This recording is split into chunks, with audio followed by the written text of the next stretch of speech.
Sound এডুকেটামের online প্ল্যাটফর্মে তোমাদের আরও একবার স্বাগত জানাই। তোমরা জানো যে রাজ্যের গ্রুপ সি এবং গ্রুপ ডি পরীক্ষা প্রায় আসন্ন। ফেব্রুয়ারির শেষে অথবা মার্চের প্রথমে গ্রুপ সি গ্রুপ ডি পরীক্ষা হবে। তোমাদের বহু প্রতীক্ষিত যে ক্লাসের জন্য তোমরা বলছিলে যে ইন্ডিয়ান কালচার বা পপুলার কালচার এবং ওয়েস্ট বেঙ্গলের পপুলার কালচার এই বিষয়ে স্যার একটা ভিডিও দিন, তো তোমাদের জন্য এনেছি আমাদের এই কালচারের ওপর ভিডিওর ফার্স্ট পার্ট। তবে দেখো, গ্রুপ সি এবং গ্রুপ ডি পরীক্ষা দুটোতেই কিন্তু popular culture of India and popular culture of West Bengal এই দুটো বিষয়কে পাঞ্চ করে আমি ক্লাসটা এনেছি। আশা করি ক্লাসটা তোমাদের ভালো লাগবে, তোমরা ক্লাসটা অবশ্যই কিন্তু সাথে সাথে দেখবে, ঠিক আছে? তো আমরা আসছি পরপর। তো দেখো, আমরা তোমাদের গ্রুপ সি গ্রুপ ডি দুটো পরীক্ষাকে কেন্দ্র করি elementary knowledge about the traditional and contemporary popular culture of India and West Bengal, এটাই তোমাদের সিলেবাসের মধ্যে রয়েছে। তার উপর আমি 30টা কোয়েশ্চেন নিয়ে আসছি, 30টি এমসিকিউ, খুব ইম্পর্টেন্ট এমসিকিউ, আপকামিং পরীক্ষাতে অবশ্যই পাবে এখান থেকে কমন। চলো আর বেশি কথা না বলে আমার সাথে তোমরাও কিন্তু সলভ করো। চলো আমরা আজকের প্রথম কোয়েশ্চেন দেখব যে আজকের প্রথম কোয়েশ্চেনে কি আছে। তো প্রথম কোয়েশ্চেন দেখো, ভারতের কোন নৃত্যটি দেবদাসী প্রথা থেকে উদ্ভূত হয়েছে? ঠিক আছে, ভারতের কোন নৃত্যটি দেবদাসী প্রথা থেকে উদ্ভূত হয়েছে? 4টি অপশান তোমাদের কাছে আছে, কথাকলি, মোহিনীআট্টম, কত্থক এবং সত্রিয়া। দেখো, 4টি নাচের সঙ্গেই তোমরা কিন্তু পরিচিত, এমন কেউ নেই যে তোমরা এই নাচগুলো সম্পর্কে পরিচিত নয় বা নাচগুলো তোমরা বা নাচের কথাগুলো তোমরা শোনোনি, নাচের টাইপগুলো। তো দেখো, এই প্রশ্নের উত্তর কি হবে? দেবদাসী প্রথা থেকে উদ্ভূত হয়েছে কোন নাচটি? আগে উত্তরটি বলে দিই, উত্তর হচ্ছে মোহিনীআট্টম। মোহিনীআট্টম হচ্ছে দেবদাসী প্রথা থেকে উদ্ভূত হয়েছে। এখন প্রশ্ন হচ্ছে যে স্যার, দেবদাসী প্রথা থেকে উদ্ভূত বলতে ব্যাপারটা কি? না, প্রাচীনকালে তোমরা জানো যে মন্দিরের সেবা কার্য বা মন্দিরের সেবার জন্য অনেক মহিলা, অনেক নারীরা নিজেদের জীবন উৎসর্গ করে দিত এবং সেখানে তারা দেবতাদের পূজার উদ্দেশ্যে, দেবতাদের উদ্দেশ্যে এক ধরনের নৃত্যের সঙ্গে তারা যুক্ত হতো। সেই নৃত্যগুলো থেকেই পরবর্তীকালে ওই যে নৃত্যের আবির্ভাব হয়েছে দেবদাসী প্রথা, তাদেরকে দেবদাসী বলা হতো। সেই দেবদাসী প্রথা বা তাদের যে নৃত্য কৌশল, সেখান থেকে যে নাচটি এসেছে সেইটা হচ্ছে মোহিনীআট্টম। এখানটা খুব ভালো কোশ্চেন, খুব ইম্পর্টেন্ট কোশ্চেন। দেবদাসী প্রথা থেকে উদ্ভূত নাচ, উত্তর কি হবে? মোহিনীআট্টম। আচ্ছা, এবার দেখো যেটা আমি বলি, দেখো মোহিনীআট্টমের একটা নাচের কলা কৌশল একটু দেখে নাও। দেখো মোহিনীআট্টম নাচের একটু কলা কৌশলটা তোমরা যদি দেখো, দেখো ইনি হচ্ছেন মোহিনীআট্টম নাচছেন, তোমরা দেখতে পাচ্ছ আশা করছি। আচ্ছা, এর পাশাপাশি দেখো আর একটা জিনিস বলে রাখি, মোহিনীআট্টম তো নাচ ঠিক আছে, মোহিনীআট্টমের একটা পরীক্ষায় এসেছিল যে পূর্ব নাম কি? পূর্ব নাম, ঠিক আছে? তো এটা মনে রাখবে, সাদিয়া, দন্তস্বয় হস্যই দয়ে সাদিয়া, ঠিক আছে? এর একটা পূর্ব নাম, এটা পরীক্ষায় আসতে পারে, সাদিয়া মোহিনীআট্টমের পূর্ব নাম। আচ্ছা, এবার দেখো পাশাপাশি অন্য যদি অপশানগুলো দেখি, তো সত্রিয়াটা কোথাকারের নাচ গো? আসামের নাচ, ঠিক আছে? কত্থক কোথাকারের নাচ? উত্তর ভারতের, নর্থ ইন্ডিয়া, উত্তর ভারত, উত্তর ভারতের নাচ হচ্ছে কত্থক। আর কথাকলি নিশ্চয়ই তোমরা জানো যে কেরালার নাচ। ক্লিয়ার? এগুলো হচ্ছে বৈশিষ্ট্য, ওই রাজ্যের নৃত্যের একটা বৈশিষ্ট্য, তাই তো? তাহলে প্রশ্নের উত্তর কি হবে? প্রশ্নের উত্তর হবে অপশান বি, মোহিনীআট্টম, যেটা দেবদাসী প্রথা থেকে উদ্ভূত। আশা করি বোঝা গেল, ছবিটা একটু দেখে নাও, আশা করি বুঝতে পারলে। চলো আমরা সেকেন্ড কোয়েশ্চেনে আসি। দেখো, সেকেন্ড কোয়েশ্চেন যদি আসি তাহলে আমরা কি দেখবো সেখানে? না, সেকেন্ড কোয়েশ্চেনে দেখো, বিখ্যাত লোকনৃত্য লাভানি বা লাবণী, বাংলায় দেখো বিখ্যাত লোকনৃত্য যে লাভানি বা হচ্ছে লাবণী, এটা কোন রাজ্যের সাথে যুক্ত? 4টে অপশান তোমাদের জন্য আছে, গুজরাট, রাজস্থান, মহারাষ্ট্র নাকি হচ্ছে পাঞ্জাব। এই নাচটাও কিন্তু পরীক্ষায় বহুবার এসেছে এবং পরিচিত, অনেকেই পরিচিত তোমরা। তো এখানে কি হবে বলো তো? তা উত্তর হচ্ছে কি, লাবণী নাচটা, সেটা হচ্ছে মহারাষ্ট্র। মহারাষ্ট্রের হচ্ছে লাবণী একটা নাচ, এটা তোমাকে মনে রাখতে হবে, এটা তুমি ধরে নিতে পারো অ্যাজ এ স্ট্র্যাটেজিকে হিসাবে।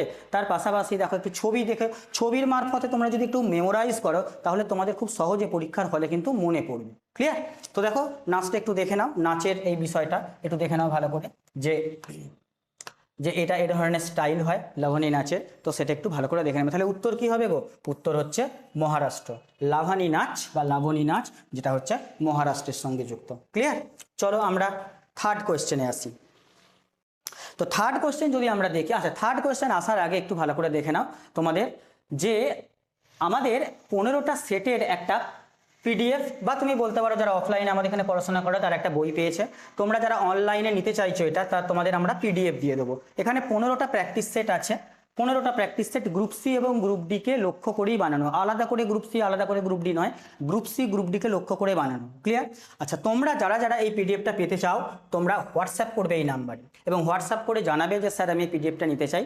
তো তোমরা এই প্র্যাকটিস সেটের পিডিএফটা নিতে চাও এটা জানাবে, আমরা সেখানে তোমাকে একটা কিউআর কোড সেন্ড করে দেবো, তোমরা পেমেন্ট করবে এবং স্ক্রিনশট পাঠিয়ে দেবে, তারপর তোমরা এই বইয়ের পিডিএফ পেয়ে যাবে এবং তার ডিটেলস যে সলিউশন সেটা আমরা ভিডিওর মাধ্যমে তোমাদের সলভ করে দিয়েছি, কিছু ভিডিওর মাধ্যমে, কিছু পরবর্তীকালে করেও দেবো। তোমরা যদি নিতে চাও সেটা অবশ্যই এটা নিতে পারো। তবে দেখো প্রাইস রাখা হয়েছে, আমরা একটা মিনিমাম প্রাইস রেখেছি, কত?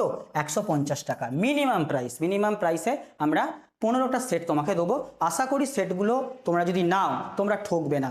সেটগুলো যথেষ্ট ভালো, আমাদের টিচারদের দ্বারা করা হয়েছে, যথেষ্ট ভালো মানের বলে অনেকেই রিভিউ দিয়েছে, তো তোমরা নিতে পারো এটা যারা যারা ইন্টারেস্টেড। চলো আমরা চলে আসছি 3 নম্বর কোশ্চেনে। দেখো 3 নম্বর কোশ্চেন যদি দেখি তো হচ্ছে ছৌ নাচ। তোমরা পরিচিত ছৌ নাচ, পশ্চিমবঙ্গের অধিবাসী হিসাবে ছৌ নাচের সঙ্গে তোমরা পরিচিত, কিন্তু প্রশ্ন হচ্ছে পশ্চিমবঙ্গের কোন জেলায় এটা সব থেকে বেশি জনপ্রিয়? প্রশ্নটা এইটা, বাঁকুড়া, পুরুলিয়া, বীরভূম নাকি ঝাড়গ্রাম, কোন জেলায় বেশি পরিচিত? তো ছৌ নাচ তোমরা জানো, ছৌ নাচ তোমরা অনেক ক্ষেত্রেই এখন দেখে থাকবে, অন্যান্য অনেক জায়গায় নানান রকম পূজা পার্বণের প্রোগ্রাম হলে ছৌ নাচ বা ছৌ নাচের টিম আনা হয়। আমরা যারা এই প্রজন্মে তারা কিন্তু অনেকেই এটা দেখে থাকি। পুরুলিয়া গিয়ে দেখতে হবে এরকম কোনো ব্যাপার নয়, আমরা এখন বিভিন্ন প্রোগ্রামে এটাকে দেখে থাকি। তো ছৌ নাচ কোথায় বিখ্যাত, সব থেকে বেশি জনপ্রিয়? উত্তর হবে হচ্ছে পুরুলিয়া। পুরুলিয়াতে ছৌ নাচ কিন্তু খুব জনপ্রিয়। এর পাশাপাশি দেখো পুরুলিয়ার ছৌ নাচ জনপ্রিয়, এবার শুধু কি পশ্চিমবঙ্গে ছৌ নাচটা হয় এমন না, পশ্চিমবঙ্গের পাশাপাশি যদি আমরা অন্য রাজ্য দেখি সেখানে দেখবো পশ্চিমবঙ্গের পাশাপাশি যেখানে আমরা উড়িষ্যাতে দেখতে পাবো, উড়িষ্যাতেও কিন্তু ছৌ নাচ হয় বা ছৌ নাচের কালচার রয়েছে।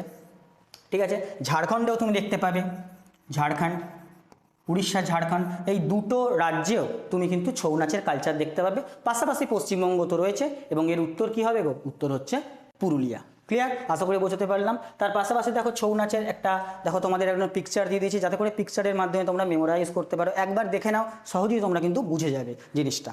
নেক্সট চলে আসো, আমরা চলে আসছি তার পরের কোয়েশ্চেন। কত নম্বর কোয়েশ্চেন? 4 নম্বর কোয়েশ্চেন। তো 4 নম্বর কোয়েশ্চেনে কি আছে বলছে, আসামের অত্যন্ত জনপ্রিয়, আসামের অত্যন্ত জনপ্রিয় লোক নৃত্যটি বা লোকনৃত্যটির নাম কি? বিহু, রাউফ, গম্ভীরা নাকি ডান্ডিয়া? 4টে অপশান এবং 4টি অপশানে 4 রকমের যে লোকনৃত্য আছে, দেখো 4টের সঙ্গেই তোমরা পরিচিত, যারা কম্পিটিটিভ ফিল্ডে আছো তারা জানো এই নাচগুলো মনে রাখা কতটা ইম্পর্টেন্ট, কোন রাজ্যের কোনটা নাচ বৈশিষ্ট্য মনে রাখাটা খুব ইম্পর্টেন্ট। তো চলো এই প্রশ্নের উত্তর কি হবে? বিহু। বিহু উত্তর কি হবে? বিহু মানে তুমি জানবে, সেটা উত্তর তুমি করে দেবে আসাম। এবার বিহুর 3টে ভাগ আছে, সেটা আমরা পরবর্তী কোশ্চেনে রেখেছি। ঠিক আছে, বিভিন্ন সময়ে বছরের বিভিন্ন মাসে বিহুর 3টে ভাগ আছে মেনলি, সেটা আমরা বলবো পরের কোশ্চেনে আসবো যখন। আচ্ছা এবার দেখো পাশাপাশি যদি আমি তোমাকে ছবিটা একটু দেখিয়ে দিই তাহলে দেখো বিহু নাচের একটু পদ্ধতিটা একটু দেখে নাও, ছবির মাধ্যমে একটু মেমোরাইজ করো। দেখো মেমোরাইজ করে দেখতে পাচ্ছ ছবিটা এইরকমভাবে তোমরা দেখে নাও। আচ্ছা এবার দেখো পাশাপাশি অন্য নাচগুলোকে যদি একটু দেখি, এটা হচ্ছে রাউফ। রাউফ কোথাকারের নৃত্য? Jammu and Kashmir, Jammu and Kashmir special ওখানকার। আচ্ছা ডান্ডিয়া কোথাকারের সেটাও তোমরা জানো, গুজরাট, গুজরাটের হচ্ছে ডান্ডিয়া। তোমরা উত্তর দেবে এই যে গম্ভীরা লিখেছি না, এটাও এক ধরনের লোকনৃত্য। এটা তোমাদের একটা আমি হালকা তোমাদের একটু মানে বলে দিই, যেটা হচ্ছে গম্ভীরা নাচটা, সেটা পশ্চিমবঙ্গের একটি জেলায় খুব প্রসিদ্ধ, খুব বিখ্যাত। তোমাকে বলতে হবে পশ্চিমবঙ্গের কোন জেলায়, এটা তোমরা কিন্তু অবশ্যই কমেন্ট করে জানাবে, এটা তোমাদের কমেন্ট করে অবশ্যই জানানোর কাজ। আর উত্তর এখানে কি হবে? বিহু হচ্ছে তোমার এখানে উত্তর হবে। ঠিক আছে, গম্ভীরা নাচটা কোথাকারে সেটা কমেন্ট করে জানাবে। নেক্সট পরে চলে আসছে, দেখো 5 নম্বর কোয়েশ্চেন যদি দেখি সেটা হচ্ছে পোঙ্গল। পোঙ্গল যে উৎসবটা, সেই পোঙ্গল উৎসবটা কোন রাজ্যে খুব ধুমধাম করে পালন করা হয়ে থাকে? পোঙ্গল উৎসব। ঠিক আছে, কেরালা, তামিলনাড়ু, কর্ণাটক নাকি তেলেঙ্গানা? তো এই 4টি তোমার অপশান আছে। তো পোঙ্গল উৎসব অনেকেই করে ফেলেছো আমি জানি, তবু আমি বলে দিই উত্তর হচ্ছে অপশান বি।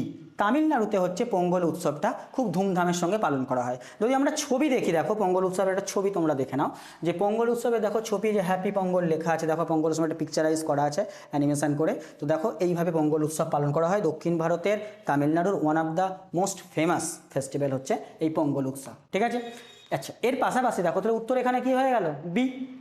আচ্ছা তেলেঙ্গানাতে একটা বিখ্যাত তুমি বলতে পারো একটা ধুমধাম করে পালন করা হয় যে উৎসবটা, সেটা হচ্ছে বাথুকামা, বাথুকাম্মা। ঠিক আছে, এটা তেলেঙ্গানা ফেস্টিভ্যাল হচ্ছে। আচ্ছা কর্ণাটকে যদি আমরা বলি সেটা হচ্ছে উগাদি, উগাদি ফেস্টিভ্যাল কর্ণাটকে। ঠিক আছে, এইগুলো তুমি পাশাপাশি তোমাকে মনে রাখতে হবে। আর কেরালার এরকম কোনো যদি ফেস্টিভ্যাল তোমাদের মনে পড়ে তোমরা অবশ্যই কমেন্টে জানাও। নেক্সট আমরা চলে আসি পরের কোশ্চেন। দেখো 6 নম্বর কোশ্চেনে কি বলছে, 6 নম্বর কোশ্চেন, 6 নম্বরে দেখো বলছে যে হর্নবিল ফেস্টিভ্যাল বা হর্নবিল উৎসব। তো হর্নবিল উৎসব তোমাকে বললেই তোমার মাথায় যেন সাথে সাথে ক্লিক করে যায় এর উত্তর কি হবে। হর্নবিল বললেই তোমার কি নাগাল্যান্ড। তার পাশাপাশি তুমি যদি ছবিটা দেখে রাখো তোমার আরও মনে রাখতে সুবিধা হবে। দেখো হর্নবিল ফেস্টিভ্যালের একটা ছবি আমি দিয়ে দিয়েছি। দেখো হর্নবিল ফেস্টিভ্যালে নাগাল্যান্ডের যারা আদিবাসী বা নাগাল্যান্ডের যারা ওখানকার অধিবাসী তাদের দ্বারা একটা উদযাপিত উৎসব, খুব ফেমাস একটা উৎসব হচ্ছে হর্নবিল ফেস্টিভ্যাল, সেটা একটু দেখে নাও এখানে। তো নাগাল্যান্ডের যে ফেস্টিভ্যাল সেটা হচ্ছে হর্নবিল ফেস্টিভ্যাল, উত্তর হচ্ছে নাগাল্যান্ড। ক্লিয়ার? ছবিটা আশা করি দেখে নিয়েছো। চলো আমরা পরের কোশ্চেনে যাই।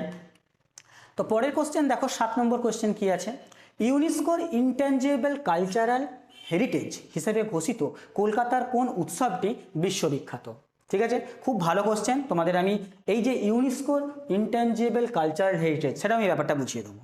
তো 4টে অপশান এখানে দেখো, জগদ্ধাত্রী পূজা, দুর্গা পূজা, দীপাবলি, দোলযাত্রা। সবকটা উৎসবই তুমি দেখছো যে পশ্চিমবঙ্গে সবকটা উৎসবই পালন করা হয়, নো ডাউট, এটা নিয়ে কোনো তোমাদের ডাউট থাকার কথা নয়। তো এখানে ইউনেস্কোর ইনট্যাঞ্জিবল কালচারাল হেরিটেজ এই যে উৎসব, সেটা কোন উৎসব ইউনেস্কোর তরফ থেকে কোনটাকে ঘোষণা করা হয়েছে? উত্তর হবে আমাদের সবার প্রিয়, সেটা কি দুর্গাপূজা। তো দুর্গাপূজাকে ইউনেস্কোর ইনট্যাঞ্জিবল কালচারাল হেরিটেজের সম্মান দেওয়া হয়েছে। এবার দেখো দুর্গাপূজা তোমরা জানো যে দুর্গাপূজার এই যে এরকম আমরা সবাই পরিচিত বাঙালি হিসাবে। তো এর পাশাপাশি দেখো আর একটা জিনিস আমি বলি, এবার তোমাদের মনে প্রশ্ন হতে পারে কি বলতো, যে ইউনেস্কোর ইনট্যাঞ্জিবল কালচারাল হেরিটেজ এই বিষয়টা কি? দেখো কোনো একটা সম্প্রদায় বা কোনো একটা জাতি তার কালচারকে বংশ পরম্পরায় কি করে, বহন করে। তার যে কালচার, তার যে শিক্ষা, তার যে সংস্কৃতি, কালচার সমস্ত কিছুই হয় প্রজন্মের পর প্রজন্ম কি হয়, ট্রান্সফার হয়।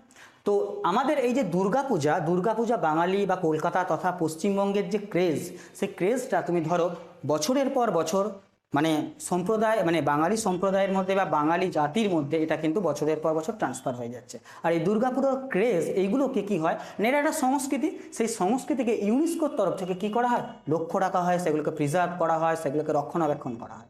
তো ইউনেস্কোর তরফ থেকে দুর্গাপূজার যে কালচারাল হেরিটেজ এটাকে আমরা কি তারা সম্মান দিয়েছে সেটাকে, দুর্গাপূজাকে। তো এই জন্য ইনট্যাঞ্জিবল কালচারাল হেরিটেজ মানে বুঝতে পারছো দিনের পর দিন জাতি তার সংস্কৃতিকে বহন করে নিয়ে যাচ্ছে। সেই জন্য ইউনেস্কোর তরফ থেকে জগদ্ধাত্রী পুজোর ক্রেজ, জগদ্ধাত্রী পুজোর যে উন্মাদনা, জগদ্ধাত্রী পুজো নয়, দুর্গাপুজোর যে উন্মাদনা, সেই উন্মাদনাটাকে দেখে সেটাকে প্রিজার্ভ করাটা প্রয়োজন বলে ইউনেস্কোর তরফ থেকে মনে হয়েছে এবং তারা এই পুরস্কারে পুরস্কৃত করেছে। ওকে, তা উত্তর হচ্ছে কি দুর্গাপূজা।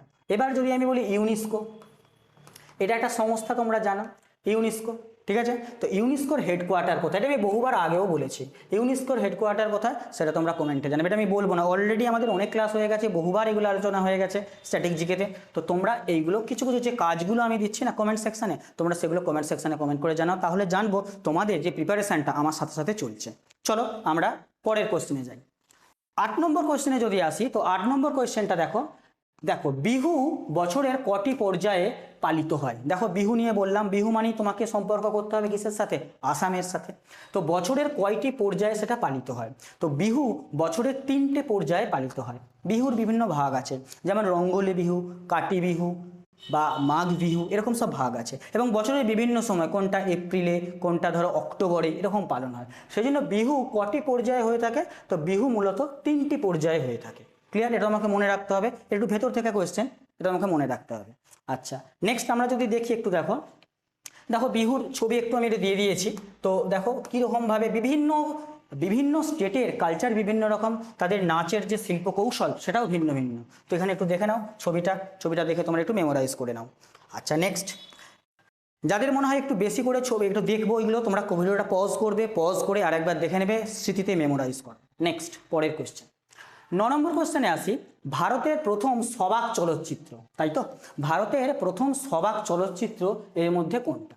4টি অপশান, রাজা হরিশ্চন্দ্র, আলম আরা, কিষাণ কন্যা নাকি মাদার ইন্ডিয়া। আচ্ছা দেখো খুব ভালো করে দেখবে, যে সবাক চলচ্চিত্র মানে যে চলচ্চিত্র প্রথমে, তাহলে নিশ্চয়ই কী ছিল বলো তো, নির্বাক চলচ্চিত্র নিশ্চয়ই ছিল। তাহলে প্রথমে নিশ্চয়ই নির্বাক চলচ্চিত্র ছিল, সেখান থেকে এসেছে সবাক চলচ্চিত্র, তাই না? তো এবার দেখো এখানে উত্তর কি হওয়া উচিত, সবাক চলচ্চিত্রের উত্তর হিসাবে কি আসবে? উত্তর হচ্ছে আলম আরা। এবার তোমরা একটু ছবিটা দেখো না, পোস্টারটা কেমন ছিল, ঠিক আছে, দেখে নাও একটু ছবিটা। দেখো এই হচ্ছে সেই সময়ের আলোমারার যে পোস্টার, সেই পোস্টারটা আমি দিয়ে দিয়েছি একটুখানি। দেখো দেখো আলোমারা ইন্ডিয়ার ফার্স্ট টকেটিভ মুভি দেওয়া আছে। আচ্ছা, এবার প্রশ্ন হচ্ছে যে স্যার কতদিন আগের ছবি এটা, বা কতদিন আগে এই ফিল্ম রিলিজ হয়েছিল সেটা জানা দরকার। তো তোমাকে জানিয়ে রাখি যে আলোমারা যেটা রিলিজ হয়েছিল 1931, প্রথম সবাক চলচ্চিত্র 1931, তার পোস্টার এটা। ক্লিয়ার? আচ্ছা, এবার স্যার যে তাহলে নির্বাক চলচ্চিত্র কখন হবে? তো নির্বাক চলচ্চিত্র হিসাবে যে চলচ্চিত্র সেটা রাজা হরিশ্চন্দ্র 1913। দেখো 1931, একে জাস্ট উল্টে দাও, দেখো দুটো ডিজিটকে সামনে রেখে একে উল্টে দাও, দেখো 13। তাহলে 1913-তে হচ্ছে রাজা হরিশ্চন্দ্র, যেটা কিন্তু নির্বাক, ভালো করে মনে রাখবে পরীক্ষায় আসে, নির্বাক চলচ্চিত্রের জন্য। আর আলোমারা যেটা হচ্ছে সবাক চলচ্চিত্রের জন্য। ক্লিয়ার? এবার বাকি দুটো অপশানে দেখি। কিষান কন্যা এটা কি না, এটা হচ্ছে ইন্ডিয়ার প্রথম কালার ফিল্ম। আমরা তো কালার ফিল্ম দেখে এখন অভ্যাস, জানো। তো ইন্ডিয়ার প্রথম কালার ফিল্ম সেটা হচ্ছে কিষান কন্যা। কবে স্যার? 1937, 1937-এ কিষান কন্যা, যে হচ্ছে ভারতের প্রথম কালার ফিল্ম। আর একটা স্যার অপশান আছে মাদার ইন্ডিয়া। হ্যাঁ, মাদার ইন্ডিয়া 1957-র ফিল্ম। এটা প্রথম ভারতীয় ছবি যে অস্কারের জন্য নমিনেটেড হয়েছিল। অস্কারের জন্য নমিনেটেড, অস্কার পায়নি কিন্তু অস্কারের জন্য নমিনেটেড হয়েছিল। তাহলে দেখো চারটে অপশান দিয়েছি, চারটে অপশানে চারটে বৈশিষ্ট্য এবং তার অগাধ তার সঙ্গে ইনফরমেশন জুড়ে আছে। তো রাজা হরিশ্চন্দ্র প্রথম নির্বাক, আলোমারা প্রথম সবাক, কিষান কন্যা কালার ফিল্ম প্রথম, মাদার ইন্ডিয়া প্রথম Indian nominated, Oscar nominated film. Clear? আশা করি পুরোটা বোঝাতে পারলাম। আচ্ছা, এখানে আর একটা জিনিস বলে রাখি, যদি বলে সবাক চলচ্চিত্র বাংলায়, ঠিক আছে, প্রথম সবাক চলচ্চিত্র কিন্তু সেটা হয়েছে বাংলায়, তখন কি হবে জানো? ভালো করে একটু জেনে রাখো, তার নাম হচ্ছে জামাই ষষ্ঠী। জামাই ষষ্ঠী বাংলায় প্রথম সবাক চলচ্চিত্র বললে জামাই ষষ্ঠী, সেটারও সাল কিন্তু 1931, সেটারও সাল 1931। জামাই ষষ্ঠী বাংলায় প্রথম সবাক চলচ্চিত্র 1931। আর ওভারঅল ইন্ডিয়ান চলচ্চিত্র বললে সেটা হচ্ছে আলোমারা। এবার আলোমারা আর জামাই ষষ্ঠীর মধ্যে আলোমারা ফার্স্ট রিলিজ হয়েছিল, তারপরে সে বছর জামাই ষষ্ঠী পরে রিলিজড হয়েছিল। আশা করি 5-6 রকমের আমি ইনফরমেশন তোমাদের বললাম, তোমাদের পুরো ব্যাপারটা ক্লিয়ার হয়ে গেছে। যদি না ক্লিয়ার হয় আর একবার পজ করে দেখে নেবে ভিডিওটা। আমরা যাব পরের কোশ্চেনে। পরের কোশ্চেনে দেখো, father of Indian cinema, father of Indian cinema এটা মানে পরিচিত কে? অপশান দেখো, সত্যজিৎ রায়, পৃথ্বীরাজ কাপুর, দাদা সাহেব ফালকে, নাকি রাজ কাপুর। ঠিক আছে, তো নামগুলো তোমরা পরিচিত, এটা আমি জানি যে তোমরা নামগুলো পরিচিত, কিন্তু ফাদার অফ ইন্ডিয়ান সিনেমা কাকে বলা হয়? ফাদার অফ ইন্ডিয়ান সিনেমার জন্য তিনি হলেন দাদা সাহেব ফালকে। দাদা সাহেব ফালকেকে বলা হয় ফাদার অফ ইন্ডিয়ান সিনেমা। দাদা সাহেব ফালকে স্যারেরই প্রথম পরিচালিত যেটা সিনেমা, যেটা নির্বাক চলচ্চিত্র বললাম, যে তোমার নির্বাক চলচ্চিত্রের নাম বললাম রাজা হরিশ্চন্দ্র, সেই রাজা হরিশ্চন্দ্রের যিনি পরিচালক ছিলেন তিনি ছিলেন এই দাদা সাহেব ফালকে। তো তোমরা কমেন্ট করে জানাবে দাদা সাহেব ফালকে যে ব্যক্তি বললাম, এনার প্রকৃত নাম কি ছিল, এনার অরিজিনাল বা প্রকৃত নাম চাই, সেটা তোমাদের কাছ থেকে আমি জানতে চাই। যদি তোমরা না বলতে পারো আমি কমেন্ট সেকশনে দিয়ে দেবো, বাট তোমরা ট্রাই করবে দাদা সাহেব ফালকে স্যারের প্রকৃত নাম কি। ঠিক আছে, এবার যদি আমরা ছবি একটু দেখে নিই, দেখো দাদা সাহেব ফালকে স্যারের ছবিটা একটু দেখে নাও। তো দেখে নিই, ইনি হলেন দাদা সাহেব ফালকে স্যার। তো এটা দেখে নাও ছবিটা। ঠিক আছে, নেক্সট আমরা চলো পরের কোশ্চেন। অস্কার জয়ী প্রথম ভারতীয় ব্যক্তির নাম কি? অস্কার জয়ী প্রথম ভারতীয় ব্যক্তির নাম কি? A.R. রহমান, সত্যজিৎ রায়, ভানু আথাইয়া, নাকি তোমার গুলজার? গুলজার অপশানে ছিল, 11 নম্বর অপশানে দেখো গুলজার, এই ডি নম্বর যে 4 নম্বর অপশান সেটা হচ্ছে গুলজার। আচ্ছা, তো চারটির মধ্যে অস্কার জয়ী প্রথম ব্যক্তি, অনেকেই ভুল করে থাকে কিন্তু, হ্যাঁ অনেকেই ভুল করে থাকবে, অনেকে হয়তো A.R. রহমান করে দেবে, কেউ সত্যজিৎ রায় করে দেবে, কিন্তু এই প্রশ্নের উত্তর কি হবে বলো তো? ভানু আথাইয়া। ভানু আথাইয়া হচ্ছে প্রশ্নের সঠিক উত্তর। কেন না, একটা ফিল্ম ছিল, ফিল্মটার নাম হচ্ছে গান্ধী। ঠিক আছে, ফিল্মটার নাম হচ্ছে গান্ধী, 1982-তে রিলিজ হয়েছিল।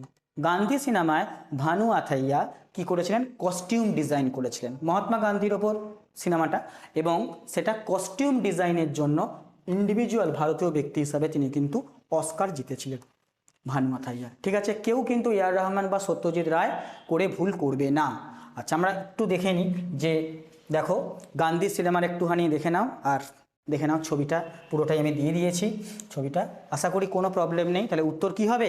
ভানু আথাইয়া স্যার। ঠিক আছে, 1982। আমরা যাব নেক্সট কোয়েশ্চেনে।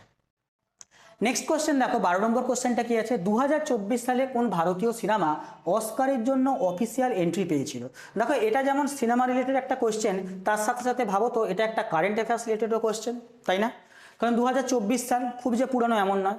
তো চারটি সিনেমার নাম দেওয়া আছে, RRR, লাপাতা লেডিস, পুষ্পা নাকি জওয়ান। সব কটা সিনেমায় কিন্তু তোমরা নামের সঙ্গে পরিচিত, অনেকে সব কটা সিনেমা হয়তো দেখেওছো। তো এখানে 2024 সালে কোন ভারতীয় সিনেমা অস্কারের জন্য অফিসিয়াল এন্ট্রি পেয়েছিল, তো সেখানে উত্তর হবে লাপাতা লেডিস। লাপাতা লেডিস এই সিনেমাটা কিন্তু 2024 সালে অস্কারের জন্য অফিসিয়াল এন্ট্রি পেয়েছিল। অস্কার পায়নি, ফাইনাল লিস্টে যায়নি, কিন্তু এন্ট্রি পেয়েছিল, এইটা ব্যাপারটা বলছে। তো লাপাতা লেডিস মুভি অনেকেই দেখেছো, তার পোস্টারটা একটু দেখে নাও। আমির খান প্রোডাকশনের সিনেমা লাপাতা লেডিস, তার পোস্টারটা একটু দেখে নাও তোমরা। আচ্ছা, তো আমরা যাবো এবার নেক্সট কোয়েশ্চেনে। নেক্সট কোশ্চেনে যদি আসি, 13 নম্বর কোশ্চেন দেখো, বিখ্যাত শিল্পী যামিনী রায় কোন ক্ষেত্রের সাথে যুক্ত। বিখ্যাত শিল্পী যামিনী রায় কোন ক্ষেত্রের সাথে যুক্ত। স্যারের ছবিটা একটু দেখে নাও তোমরা। তো এইটা চারটি অপশানের সঙ্গে দেখো, চিত্রাঙ্কন, চলচ্চিত্র, সঙ্গীত নাকি ভাস্কর্য, কার সাথে যামিনী রায় সাথে যুক্ত ছিলেন। তাহলে উত্তর কি হবে? উত্তর তোমরা জানো যে চিত্রাঙ্কন হবে, চিত্রাঙ্কনই অরিজিনাল হবে।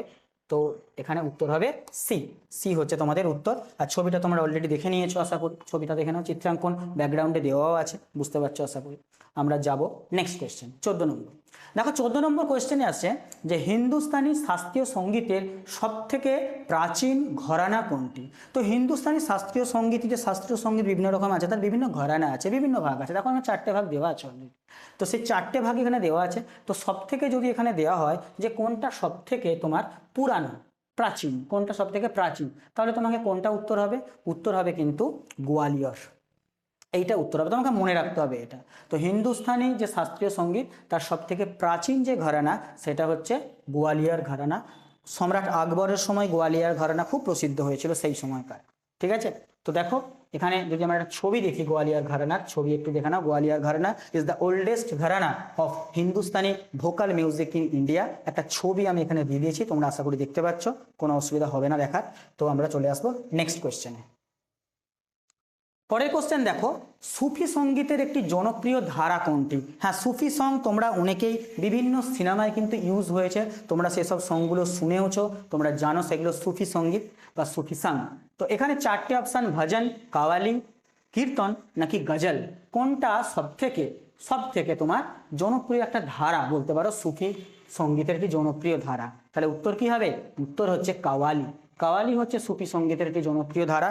তোমরা নিশ্চয়ই নুসরাত ফাতে আলী খান সাহেবের নাম শুনেছ, রাহাত ফাতে আলী খানের নাম শুনেছ তোমরা, এবং বিভিন্ন সিনেমায় যেমন যোধা আকবর যে সিনেমাটা ছিল বা মুঘল-ই আজম, এই সব সিনেমাতেও কিন্তু কাওয়ালি সং ব্যবহার করা হয়েছে। কাওয়ালি সং ক্লিয়ার, যেটা আমি উত্তর এখানে বললাম, সং ব্যবহার করা হয়েছে। এই দেখে নাও বিখ্যাত কাওয়ালি গায়ক যে সিঙ্গাররা, দেখো দেওয়া আছে এখানে, ছবিটা আমি তোমাদের দেখিয়ে দিলাম। তো মনে রাখবে সুফি সঙ্গীতের জনপ্রিয় ধারা কিন্তু কাওয়ালি। ক্লিয়ার, চলো আমরা নেক্সট কোশ্চেনে আসি। দেখো 16 নম্বর কোশ্চেনে যদি চলে আসি, বিখ্যাত বালুচরী শাড়ি পশ্চিমবঙ্গের কোন জেলার ঐতিহ্য। বিখ্যাত বালুচরী শাড়ি পশ্চিমবঙ্গের কোন জেলার ঐতিহ্য। দেখো প্রত্যেক এই যে বিখ্যাত যে বালুচরী শাড়ি সহ আরও যে বিভিন্ন ধরনের শাড়ির যে স্টাইল আছে, তাদের নিজস্ব কিছু স্টাইল আছে। দেখো ছবিটা একটু দেখে নাও, ছবিটা স্টাইলটা দেখতে পাচ্ছ, এগুলো কি সব এক একটা মানে কি বলো ফেমাস স্টাইল, এগুলো বলতে পারো সব আলাদা আলাদা স্টাইলের সব শাড়ির এখানে দেখো স্টাইল দেওয়া আছে। ঠিক আছে, আচ্ছা, তো এখানে বালুচরী শাড়ি বলছে, তো এটা কোথাকারের সব থেকে বিখ্যাত বা ঐতিহ্য বলতে পারো। তাহলে উত্তর হচ্ছে বাঁকুড়ার। বাঁকুড়ার হচ্ছে বালুচরী শাড়ি, যেটা পশ্চিমবঙ্গের জেলার একটা, পশ্চিমবঙ্গের বাঁকুড়া জেলার এটা ঐতিহ্য। যদিও বালুচর নামক একটা জায়গা যেটা মুর্শিদাবাদে অবস্থিত, তার উৎপত্তি কিন্তু বালুচর নামক একটা জায়গা ছিল মুর্শিদাবাদে, সেখান থেকে উৎপত্তি নামটা। কিন্তু এখন ঐতিহ্যবাহী কোথায়, সব থেকে ফেমাস কোথায়, সেটা হচ্ছে বাঁকুড়ায়। ক্লিয়ার, আশা করি বোঝাতে পারলাম। চলো আমরা নেক্সট আসি। মধুবনী চিত্রশিল্প কোন রাজ্যের আদি সংস্কৃতি। মধুবনী চিত্রশিল্প কোন রাজ্যের আদি সংস্কৃতি, তাই তো। তো দেখো উত্তরপ্রদেশ, বিহার, ঝাড়খণ্ড আর উত্তরাখণ্ড, 4টে তোমার অপশান আছে, সবাই পরিচিত। এইটা কিন্তু বহুবার এটা পরীক্ষায় এসেছে যে মধুবনী চলচ্চিত্র কোথাকার? তা উত্তর তোমার কি হবে? উত্তর হচ্ছে বিহার। বিহার হচ্ছে উত্তর হবে। বিহারের হচ্ছে মধুবনী চলচ্চিত্র বা সরি চলচ্চিত্র না, চিত্রশিল্প। দেখো মধুবনী চিত্রশিল্পের একটা ছবি, এটা খুব ফেমাস ছবি, তোমরা যদি নেটে সার্চ করো তোমরা এই ফেমাস ছবিটাই সবাই লক্ষ্য রাখবে, ঠিক আছে? এখানে দেখো রাধা কৃষ্ণের যে জীবন কাহিনী বা তাদের ব্যাপারগুলো দেওয়া হয়েছে, এখানে চিত্রশিল্পের মাধ্যমে তুলে ধরা হয়েছে, তো এটা একটু দেখে নিও। ওকে, ক্লিয়ার? তো উত্তর হচ্ছে কি বিহার। বিহার হচ্ছে তোমাদের মধুবনীর জন্য বিখ্যাত। নেক্সট আমরা চলে আসি 8 নম্বর। তবলা এবং সেতার দুটো বাদ্যযন্ত্র, খুব উল্লেখযোগ্য বাদ্যযন্ত্র। তোর আবিষ্কারককে? তানসেন, আমির খসরু, বৈজু বাওয়ারা আর হরিদাস, তাই তো? 4টি অপশান এখানে দেওয়া আছে। তো তোমরা জানো তবলা আর সেতার এই দুই বাদ্যযন্ত্রের আবিষ্কারককে? আবিষ্কারক হচ্ছেন আমির খসরু। আমির খসরু হচ্ছে তবলা এবং সেতার এই দুটোর আবিষ্কারক। এবার তোমাদের এখানে একটা ইনফরমেশন দেবো। দেখো আমির খসরু সহ একটু ছবি আমি তোমাকে দেখে দিয়েছি যাতে করে তোমাদের সহজে মনে থাকে ব্যাপারটা। তো আমি একটু ছবি দিয়ে দিয়েছি, দেখো তবলা আর সেতারের বাদ্যযন্ত্র নিয়ে একটা ছবি দিয়েছি। আচ্ছা দেখো এবার বলি আমির খসরু, এটা ইতিহাসের একটা কোয়েশ্চেন বলতে পারো। আমির খসরুকে ভারতের তোতা পাখি বলা হয়? বলা হয় তো নিশ্চয়ই, তোমরা যারা যারা ইতিহাস পড়েছো তারা নিশ্চয়ই জানো যে আমির খসরুকে ভারতের তোতা পাখি বলা হয়। আচ্ছা এরপরে দেখো একটা বিষয়, আমির খসরুকে ভারতের তোতা পাখি বলা হয়, কিন্তু আমির খসরু কার সময় বিলং করতেন সেটাও জানতে হবে। তো আমির খসরু দেখবে বলবন, ইতিহাসের দাস বংশে পড়েছো তোমরা বলবনের নাম। তোমরা খলজি বংশে পড়েছো আলাউদ্দিন খলজি, আলাউদ্দিন খলজি তার নাম শুনেছো। বলবন, আলাউদ্দিন খলজি, তাদের যখন রাজত্বকাল ছিল তখন কিন্তু আমির খসরু বিলং করতেন, ঠিক আছে? আমির খসরু বিলং করতেন। তা উত্তর এখানে কি হবে? আমির খসরু উত্তর হয়ে যাবে। আশা করি বোঝাতে পারলাম। নেক্সট আমরা যাব পরের দেখো ধ্রুপদী নৃত্য দেওয়া আছে, যে ধ্রুপদী নৃত্যের প্রধান উৎস নাট্যশাস্ত্র গ্রন্থটি কার রচনা বলে মনে করা হয়? কার রচনা বলে মনে করা হয় ধ্রুপদী নৃত্যের? আচ্ছা অভিনব গুপ্ত, ভারত মুনি, নারদ মুনি নাকি কলহন? 4টি অপশান এখানে দেওয়া আছে। তো দেখো এই প্রশ্নের উত্তর কি হবে জানো? এই প্রশ্নের উত্তর হবে কিন্তু ভরত মুনি। ভারত মুনি নয়, সরি, ভরত মুনি। তো ভরত মুনি হচ্ছে এই নৃত্যের প্রধান উৎস, যে নাট্যশাস্ত্র সেই গ্রন্থের হচ্ছে তোমার কি না রচয়িতা, তাই তো? যদি ছবি একটু দেখি তাহলে আমরা কি দেখবো, দেখো একটু দেখে নাও ভরতমুনি ছবি, একটু দেখে নাও। ছবির সঙ্গে তোমরা নিজেদের পিকচারাইজ করো, নিজেদের মেমোরিকে স্ট্রং করো। দেখো এখানে দেওয়া আছে। তো এখানে তো উত্তর এখানে কি হলো? ভরতমুনি নাট্যশাস্ত্র। মনে রাখো ভরতমুনি নাট্যশাস্ত্র, এইভাবে মনে রাখো। নেক্সট পরের কোশ্চেন, 20 কোশ্চেনে যদি আসি, কত সালে ভারত সরকার সঙ্গীত নাটক একাডেমি এই সংস্থাটা প্রতিষ্ঠা করে? 1950, 1952, 1953 নাকি 1954? তো সঙ্গীত নাটক একাডেমি মানে কি? সংস্থাটার নাম সঙ্গীত নাটক একাডেমি থেকে বুঝতে পারছো তো।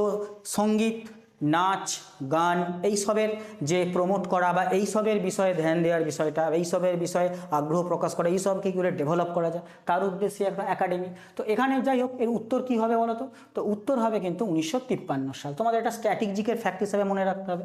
তো স্ট্র্যাটেজিকের দেখো ভারত সরকারের অবশ্যই সঙ্গীত নাটক একাডেমি, দেখো national academy of music, dance and হচ্ছে ড্রামা। তা national academy of music, dance and drama, তাই তো? তো এখানে দেখো লোগো আমি দিয়ে দিয়েছি তোমাদের মনে রাখার জন্য। তো উত্তর হবে 1953।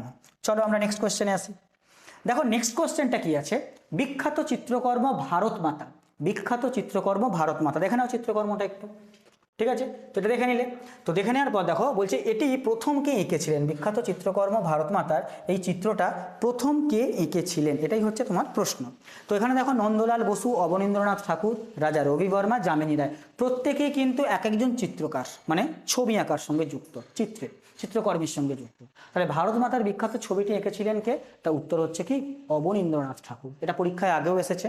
অবনীন্দ্রনাথ ঠাকুর যিনি ভারত মাতার বিখ্যাত এই ছবিটা এঁকেছিলেন। বাকি রাজা রবি বর্মা, যামিনী রায়, নন্দলাল বসু এনারাও বিখ্যাত সব মানুষ, বাট এই প্রশ্নের উত্তর হবে অপশান বি। চলো আমরা নেক্সট কোশ্চেনে আসি। 22 নম্বর কোশ্চেনের উত্তর, 22 নম্বর দেখি যদি, ধ্রুপদী নৃত্য শৈলীটি একাহার্য বা একাহারিয়া, অর্থাৎ একজন নর্তকী এককভাবে একাধিক চরিত্রে অভিনয় করেন। তার মানে একজন নর্তকী কি হচ্ছে এককভাবে, যিনি একা পারফর্ম করছেন এবং একাধিক চরিত্রে পারফর্ম করছেন। আমরা হয় না সিনেমায় ডাবল রোল দেখি, নায়ক ডাবল রোলে ভূমিকা করছে, একদিকে এইটা আর একদিকে, মানে সেই রকমই একজন যিনি হচ্ছে নৃত্যশিল্পী তিনি এককভাবে একাধিক চরিত্রে অভিনয় করছেন। তো নাচের মাধ্যমে এগুলো ফুটিয়ে তোলা যায়। তো সেটা কোন নাচের মাধ্যমে এখানে বলা হয়েছে? কথাকলি, ভারতনাট্যম, কুচিপুড়ি নাকি মণিপুরি? ঠিক আছে, মণিপুরি। তো কোন নাচ হতে পারে? তো এর উত্তর কি হবে? ভারতনাট্যম। তো ভারতনাট্যম এমন একটি নাচ যেখানে একজন নর্তকী এককভাবে একাধিক চরিত্রে তিনি অভিনয় করতে পারেন। দেখো ভারতনাট্যমের আমি জাস্ট একটা স্টিল পিকচার দিয়েছি, তোমরা পারলে দেখে নিতে পারো ভারত স্টিল পিকচার। এবার এই নাচের মাধ্যমে তিনি বিভিন্ন চরিত্রে তার যে অভিনয়, চরিত্রাভিনয় তিনি করেছেন। ওকে, তো আমরা চলো নেক্সট কোয়েশ্চেনে আসি, উত্তর হবে ভারতনাট্যম। ওকে, নেক্সট আমরা পরের প্রশ্নে যদি আসি, দেখো ভারতের কোন ধ্রুপদী নৃত্য শৈলীতে মুখোশ বা মুখবায়বের ভারী মেকআপ ব্যবহার করা হয়? দেখো ছবি যদি দেখো তাহলে বুঝতে পারবে প্রশ্নটার সঙ্গে সামঞ্জস্য রেখে, যে মুখবায়বে ভারী মেকআপ দেখতে পাচ্ছ, ছবিটা দেখতে পাচ্ছ, ভারী মেকআপ ব্যবহার করা হচ্ছে কোন নাচে, এদের মধ্যে কোন নাচে ব্যবহার করা হচ্ছে, তাই না? তো ছবিটা দেখে বুঝতে পারছো কোন নাচ হবে, মণিপুরি, কথাকলি, ওড়িশি নাকি ভারতনাট্যম। ঠিক আছে, তা উত্তর কি হবে? উত্তর হচ্ছে কথাকলি।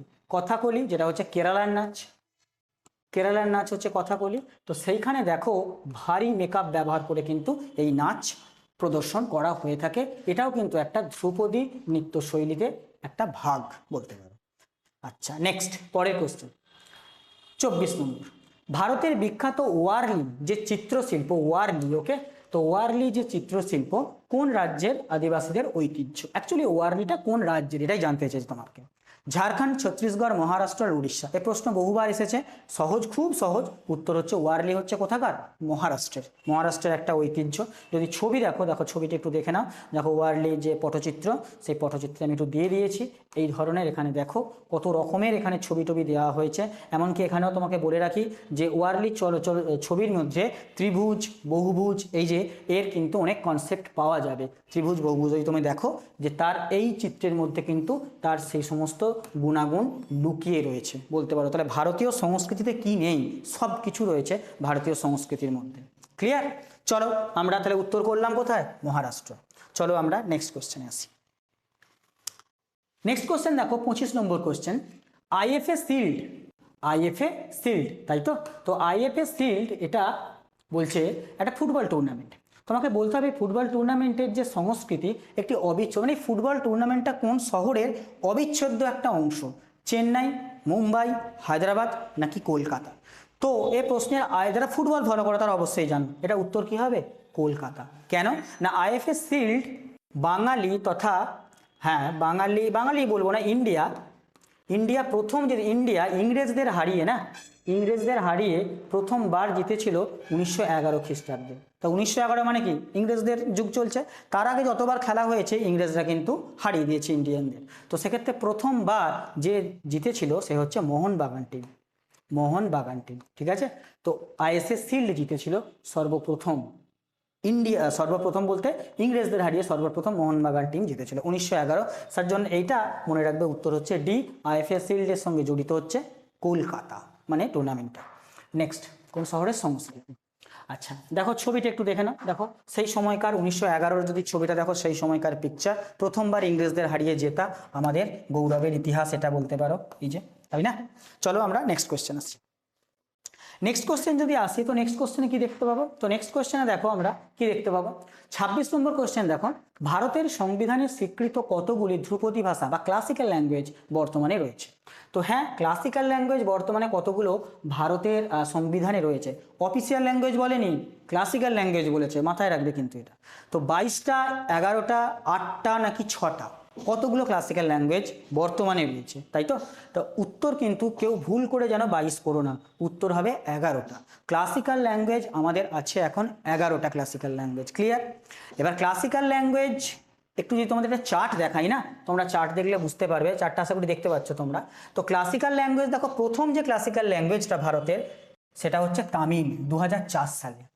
ঠিক আছে, তারপরে দেখো তেলেগু 2008 সালের, মালায়ালাম 2013 সালের, মারাঠি 2024 সালে মারাঠি ভাষাকে ক্লাসিক্যাল ল্যাঙ্গুয়েজের তকমা দেওয়া হয়েছে। পালি ভাষা 2024, আসামি ভাষা 2024, সংস্কৃত যে ভাষাটা সেটা ছিল 2005-এর, কানাডা ভাষাটা 2008-এর, ওড়িয়া 2014, বাঙালি যেটা বাংলা ভাষা যেটা সেটা 2014, অ্যান্ড প্রাকৃত 2024, সব সরি ওটা 2014, বাঙালি বেঙ্গল হচ্ছে 24 এবং প্রাকৃতটা 24। তার মানে মোট কথা হচ্ছে যদি আমরা দেখি না, এরকম একটা দাঁড়ায় বিষয়টা যে প্রথমে ছিল 6টা, মানে 2024 সালে আমাদের 5টা ল্যাঙ্গুয়েজ যুক্ত হয়েছে ক্লাসিক্যাল ল্যাঙ্গুয়েজ হিসাবে। প্রথমে ছিল 6টা, যদি তোমরা এখানে গোনো দেখবে 6টা ছিল। পরে 2024 সালে আরও 5টা জয়েন হয়েছে। সেই 2024 সালে জয়েন হওয়ার মধ্যে কি আছে দেখো, পালি প্রাকৃত রয়েছে, মারাঠি রয়েছে, আসামিজ রয়েছে, বেঙ্গলি রয়েছে। তো এরকম 5টা ভাষা যুক্ত হয়েছে কবে, 2024 সালে। তার আগে তামিল, তেলেগু, সংস্কৃত এই ভাষাগুলো ছিল। ক্লিয়ার? তাহলে প্রথমের দিকে ছিল 6টা। প্রথম ভাষা কি, Tamil as a classical language. আর এখন যুক্ত হয়েছে 2024 সালে হয়েছে 5টা, টোটাল দাঁড়িয়েছে এখন 11টা। খুব ভালো কোশ্চেন এটা। এটাও পড়তে পারে যে রিসেন্ট কোন বছরে 5টা ক্লাসিক্যাল ল্যাঙ্গুয়েজ জয়েন হয়েছে, ঠিক আছে, বা 5টা ক্লাসিক্যাল ল্যাঙ্গুয়েজ যুক্ত হয়েছে, ক্লাসিক্যাল ল্যাঙ্গুয়েজের স্তরে যুক্ত হয়েছে 5টা ভাষা, কি কি? তো তোমাকে উত্তর করতে হবে এইগুলো। যে আমি পুরো যে 4টা দিয়ে দিয়েছি সেই 4টা তোমরা পজ করে একবার দেখে নেবে, আশা করি তোমাদের মধ্যে পুরো একটা ক্লিয়ার হয়ে যাবে। চলো আমরা যাব নেক্সট কোশ্চেনে। 27 নম্বর কোশ্চেনে দেখো, পথের পাঁচালী। পথের পাঁচালীর বিখ্যাত যে সঙ্গীত পরিচালক কে ছিলেন? পথের পাঁচালী সিনেমা যারা দেখোনি তারা অনেক কিছু মিস করেছো, আশা করি তোমরা দেখে নেবে। খুব সুন্দর একটা সিনেমা, তোমরা দেখে নিও। আর সেই পথের পাঁচালী যে সিনেমাটা, সেই সিনেমার সঙ্গীত পরিচালক কে ছিলেন? যেমন সুন্দর সিনেমা, তেমনি তার তার সঙ্গীত পরিচালনার যে বিখ্যাত বিখ্যাত ব্যক্তিগুলোর নাম দেওয়া আছে, তার মধ্যে উত্তর কি হবে বলো তো? তো উত্তর এখানে যেটা হবে সেটা হচ্ছে তোমার পথের পাঁচালীর ক্ষেত্রে যেটা উত্তর হবে সেটা হবে পণ্ডিত রবিশঙ্কর। পণ্ডিত রবিশঙ্কর হচ্ছেন সঙ্গীত পরিচালক পথের পাঁচালী সিনেমা। ক্লিয়ার? দেখো ছবিটা একটু দেখে নাও তোমরা, যারা এই সিনেমা দেখোনি, অনেক কিছু মিস করেছো। দেখো এই পথের পাঁচালী ছবি একটু দেখে দিয়েছি। সঙ্গীত পরিচালকের ছবিটা যদি একটু দেখি আমরা, তাহলে কি দেখবো সেখানে? দেখো সঙ্গীত পরিচালক হিসাবে আমরা দেখো পণ্ডিত রবিশঙ্কর স্যারকে আমরা দেখতে পাচ্ছি, পণ্ডিত রবিশঙ্কর স্যার। আর এই হচ্ছে পথের পাঁচালীর পোস্টার। ঠিক আছে, আশা করি ব্যাপারটা ক্লিয়ার হয়ে গেল। নেক্সট কোয়েশ্চেনে যাব আমরা। নেক্সট কোয়েশ্চেনে যদি যাই, দেখো ভারতের প্রাচীনতম বাদ্যযন্ত্র হিসাবে কোনটি বিবেচিত হয়? প্রাচীনতম বাদ্যযন্ত্র হিসাবে কোনটি বিবেচিত হয়? বাঁশি, তবলা, বীণা নাকি সেতার? 4টি অপশান। তো ভারতের সবথেকে প্রাচীনতম যেটা বাদ্যযন্ত্র, সেটা তোমাদের অপশানে কি হবে উত্তর? বীণা। বীণা হচ্ছে ভারতের সবথেকে প্রাচীনতম বাদ্যযন্ত্র। তো বীণার ছবি যারা দেখোনি দেখে নাও একটু, এটাকে বীণা বলে, বীণার ছবিটি একটু দেখে নাও। যারা এইসব বাদ্যযন্ত্রের সঙ্গে যুক্ত তারা তো অবশ্যই জানো, যারা জানো না তারা পিকচার একটু দেখে নাও। চলো আমরা নেক্সট কোয়েশ্চেনে আসি। 29 অলরেডি আলোচনা করে দিয়েছি একবার, তবু এখানে প্রশ্নটি একটু ঘুরিয়ে দেওয়া আছে যে সাত্রিয়া যে ডান্সটা, সাত্রিয়া সেই ডান্সটা হচ্ছে আসামের ডান্স, আমি বলেছি। কিন্তু এই নৃত্যশিল্পীটি কে প্রবর্তন করেছিলেন, মানে ফাউন্ডার ফাদার আর কি, যেটাকে বলে ফাউন্ডারকে, ফাউন্ডিং ফাদার। তো এখানে দেখো 4টি অপশান দেওয়া আছে, শঙ্করদেব, চৈতন্যদেব, মীরাবাই নাকি হচ্ছে তুকারাম। তো এখানে উত্তর কি হবে? উত্তর হবে শঙ্করদেব। ইনি হচ্ছেন এই যে আসামের বিখ্যাত নৃত্য সাত্রিয়া, তার অ্যাকচুয়ালি প্রবর্তন করেছিলেন। তো তার একটা আমি নাচের একটা স্টেপ আমি এখানে তুলে ধরেছি তোমাদের কাছে, তোমরা একটু দেখে নেবে সেটা। আচ্ছা নেক্সট তারপরের কোয়েশ্চেনে যাব। আজকের লাস্ট কোয়েশ্চেন যদি আসি, আজকের সেশনের লাস্ট কোয়েশ্চেন, জৈন ধর্মের পবিত্র উৎসব, জৈন ধর্মের পবিত্র উৎসব পর্যুষণ সাধারণত কোন ঋতুতে পালিত হয়? জৈন ধর্ম সম্পর্কে দেখো, জৈন ধর্মের আমরা জানি যে মহাবীরের নাম তো তোমরা সবাই শুনে থাকবে, 24তম তীর্থঙ্কর মহাবীর। তো দেখো তার একটা কালচার এখানে আয়োজিত হচ্ছে, বা তার একটা স্টিল পিকচার আমি দিয়েছি। তো এখানে প্রশ্নের উত্তর হচ্ছে এই উৎসবটা কোন ঋতুতে পালিত হয়? তো এই উৎসবটা যে ঋতুতে পালিত হয় সেটা হচ্ছে বর্ষাকাল। অ্যাকচুয়ালি বর্ষাকাল বললে এরকম ব্যাপারটা হবে, মানে একবারে এমন তো নয় যে বর্ষাকাল, গ্রীষ্মের শেষ থেকে বর্ষার শেষ পর্যন্ত, গ্রীষ্মের শেষ থেকে বর্ষার শেষ পর্যন্ত। তাই এখানে দেখো মোটামুটি বর্ষাকাল, তোমার যদি এরকম অপশান থাকে তো তোমাকে বর্ষাকালে উত্তর করতে হবে। আশা করি বোঝা গেল। তো 30টা কোয়েশ্চেন আমি আজকে তোমাদের কালচার, নৃত্য এই সব বিষয় আমি করালাম। তোমাদের এই সেশনটা কেমন লাগছে তোমরা অবশ্যই কমেন্ট করে জানাবে, আর যে হোম টাস্কগুলো দিলাম সেটা অবশ্যই করবে। তো এরপর তোমরা যদি তোমাদের ভিডিওটা ভালো লেগে থাকে, তোমরা যদি কমেন্ট সেভাবে করো, আমরা এর সেকেন্ড পার্ট অবশ্যই তোমাদের জন্য নিয়ে আসবো, যেটা এক্সামকে বেস করে। আমরা যা যা কোয়েশ্চেন আনছি, যা যা সেশন করছি, সব কিন্তু এক্সামকে বেস করে। তো তোমাদের কমেন্ট সেকশানে তোমাদের উত্তরের অপেক্ষায় রইলাম, তোমাদের আগ্রহ কেমন সেটার উপর ভিত্তি করে আমরা এর সেকেন্ড পার্টটা নিয়ে আসবো। আজকের মতো সেশনটা এই পর্যন্তই থাকলো, আবার দেখা হবে নেক্সট কোনো সেশনে। ধন্যবাদ।